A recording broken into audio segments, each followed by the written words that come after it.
আসসালামু আলাইকুম, স্বাগতম ইনসাইড টিভি সংবাদে। আমি মোহাম্মদ কিবরিয়া আজকের সব আন্তর্জাতিক খবর নিয়ে হাজির হয়েছি। শুরুতেই জানিয়ে দিব সংবাদ শিরোনাম, তারপর বিস্তারিত। 4 কারণে যুদ্ধবিরতিতে অনাগ্রহ নেতানিয়াহুর। ব্লিংকেন আল জাজিরার যুদ্ধের খবর প্রচারে লাগাম টানতে বলেছেন কাতারকে। চীন তাইওয়ান পুনর্মিলন অনিবার্য বলে জিনপিং।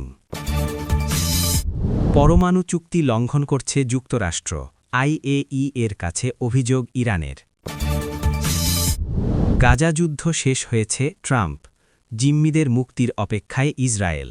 আসসালামু আলাইকুম, স্বাগতম জানাচ্ছি ইনসাইড টিভি সংবাদে। আমি মোহাম্মদ কিবরিয়া।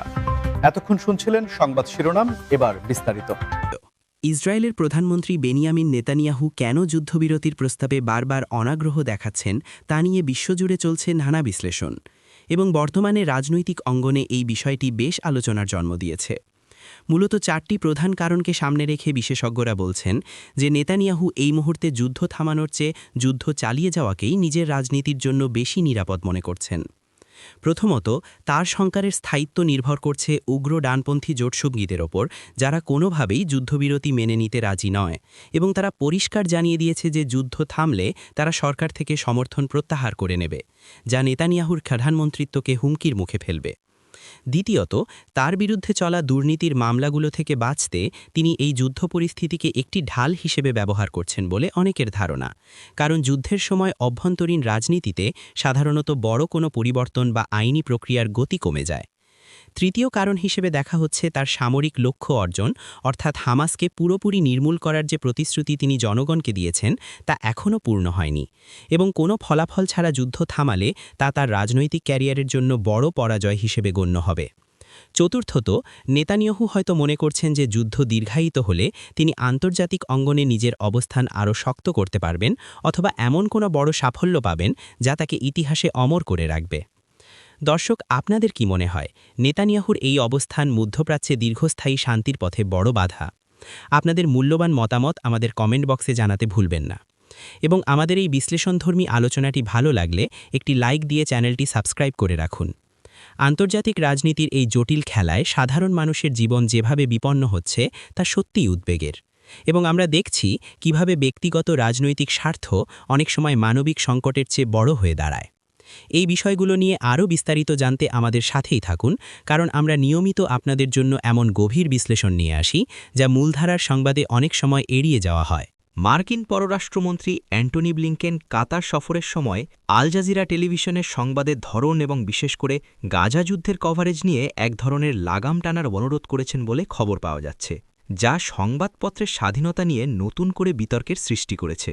যুক্তরাষ্ট্র মনে করছে যে আল জাজিরার সম্প্রচারিত কিছু খবর ওই অঞ্চলে উত্তেজনা আরও বাড়িয়ে দিচ্ছে এবং জনমতকে একটি নির্দিষ্ট দিকে চালিত করছে, যা মার্কিন কূটনৈতিক প্রচেষ্টাকে বাধাগ্রস্ত করতে পারে।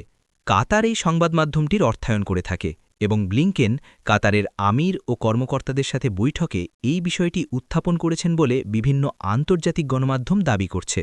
তবে এই বিষয়টি নিয়ে সাংবাদিকদের সুরক্ষা কমিটি এবং অন্যান্য মানবাধিকার সংস্থাগুলো উদ্বেগ প্রকাশ করেছে, কারণ তাদের মতে যুদ্ধের প্রকৃত চিত্র তুলে ধরা যে কোনো স্বাধীন গণমাধ্যমের নৈতিক দায়িত্ব, এবং এখানে রাজনৈতিক হস্তক্ষেপ কাম্য নয়।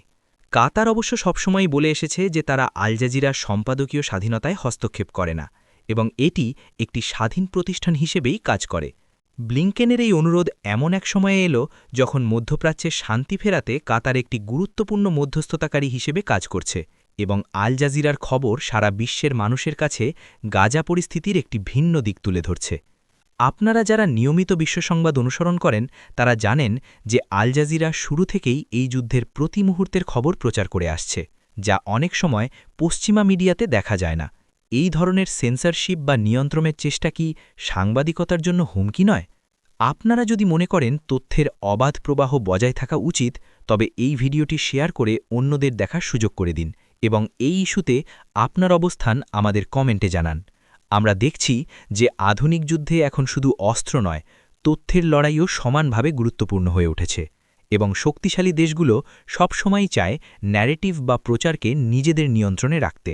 নতুন বছরের ভাষণে চীনের প্রেসিডেন্ট শি জিনপিং অত্যন্ত জোরালোভাবে বলেছেন যে চীন ও তাইওয়ানের পুনর্মিলন অনিবার্য এবং এটি ইতিহাসের একটি অমোঘ লিখন যা কেউ রুখতে পারবে না।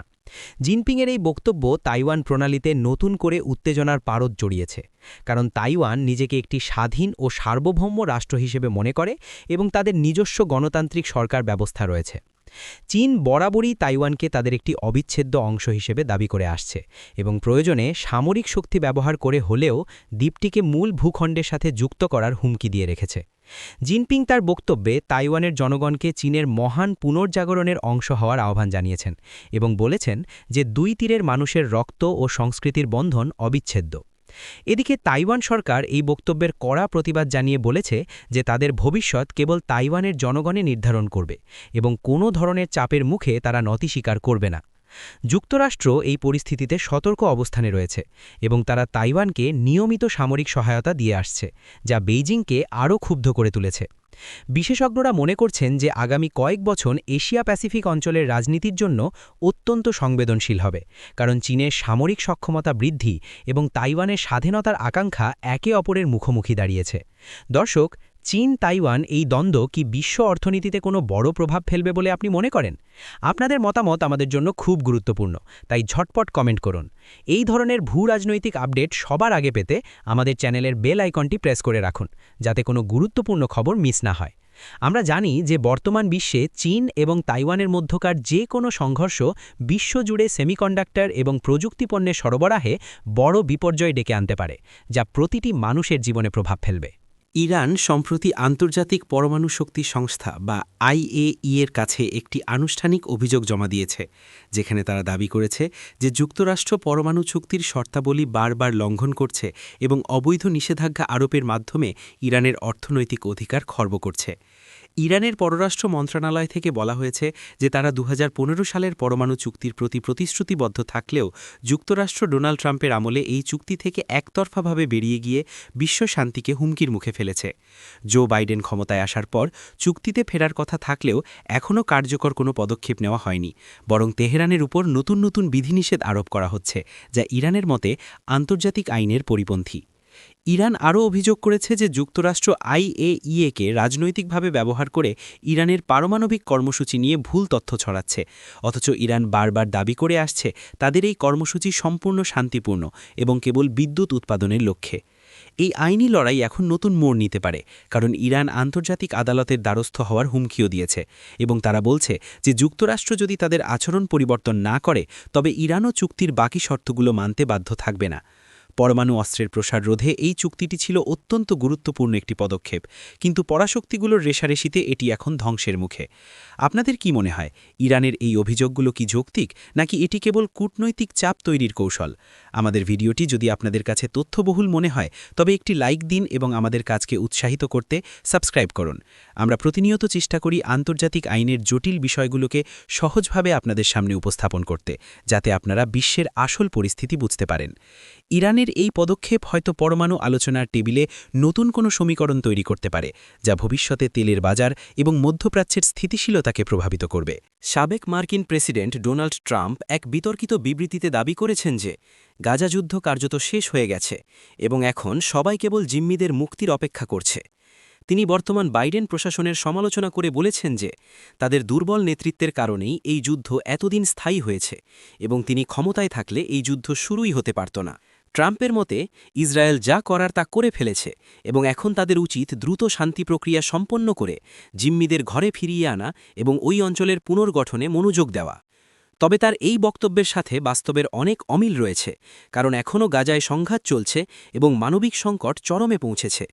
ইসরায়েলি জনগণের একটি বড় অংশ এবং জিম্মিদের পরিবারগুলো এখন প্রচণ্ড চাপের মধ্যে আছে এবং তারা ট্রাম্পের এই ধরনের মন্তব্যকে রাজনৈতিক স্টান্ট হিসাবে দেখছে।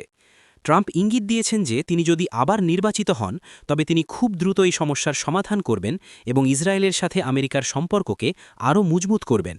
এই বক্তব্যটি মার্কিন নির্বাচনের প্রেক্ষাপটে অত্যন্ত গুরুত্বপূর্ণ, কারণ ইহুদি ভোটার এবং মধ্যপ্রাচ্য নীতি ট্রাম্পের প্রচারণার অন্যতম প্রধান অংশ। অন্যদিকে ফিলিস্তিনি সমর্থকরা ট্রাম্পের এই অবস্থানকে একপেশে বলে মনে করছেন, কারণ এতে গাজার সাধারণ মানুষের দুর্ভোগের কথা সেভাবে উঠে আসেনি। দর্শক, ট্রাম্পের এই দাবি কি আপনি বাস্তবসম্মত বলে মনে করেন, নাকি এটি কেবল ভোটের রাজনীতির অংশ? আপনার চিন্তাভাবনা আমাদের সাথে শেয়ার করুন এবং পরবর্তী সব খবরের জন্য আমাদের সাথেই থাকুন। আমরা দেখছি যে মার্কিন যুক্তরাষ্ট্রের অভ্যন্তরীণ রাজনীতি কিভাবে সরাসরি মধ্যপ্রাচ্যের সংঘাতের গতিপথ নির্ধারণ করছে। আজকের এই বিস্তারিত আলোচনা আপনাদের কেমন লাগলো তা অবশ্যই জানাবেন।